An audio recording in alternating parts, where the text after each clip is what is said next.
All right.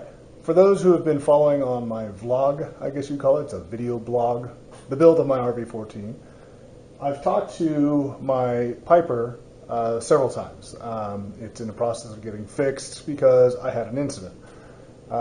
Sometime between March and May earlier this year, had an instance where I came in to traffic pattern altitude, descended down to traffic pattern altitude at my final destination after a long cross-country flight, and the engine tried to kill itself.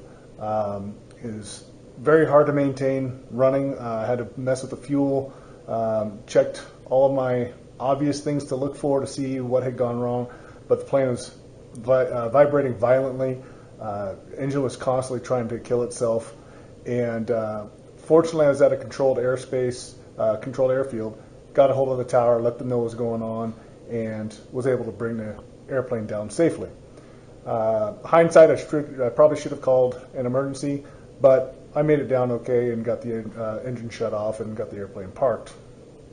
So I wanted to show the results. We finally got the cylinders, my number 2 cylinder, finally got it removed, and this is what we found. So this is the top of the piston. As you can see, there's a whole bunch of pitting. It is damage. I'm pretty sure this is not salvageable.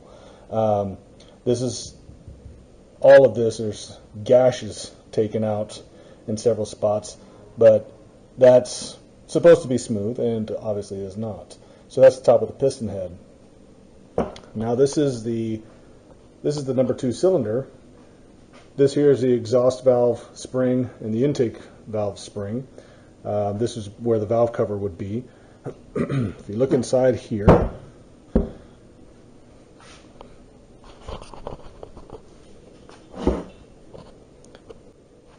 trying to get a good angle there so you can see it, but you can see all of the scarring on the top end of that cylinder.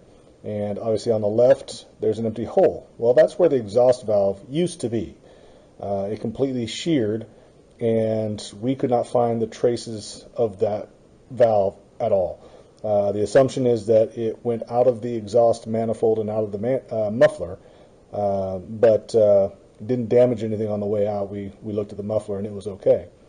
On the right is the intake valve, and around the edges of it you can now see slight damage to the intake valve as well, so it's pretty much useless as well. So that's the result of an exhaust valve completely failing and breaking off.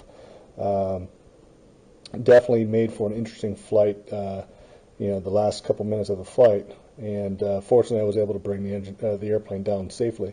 So anyway, just wanted to show what it was that happened and what we found.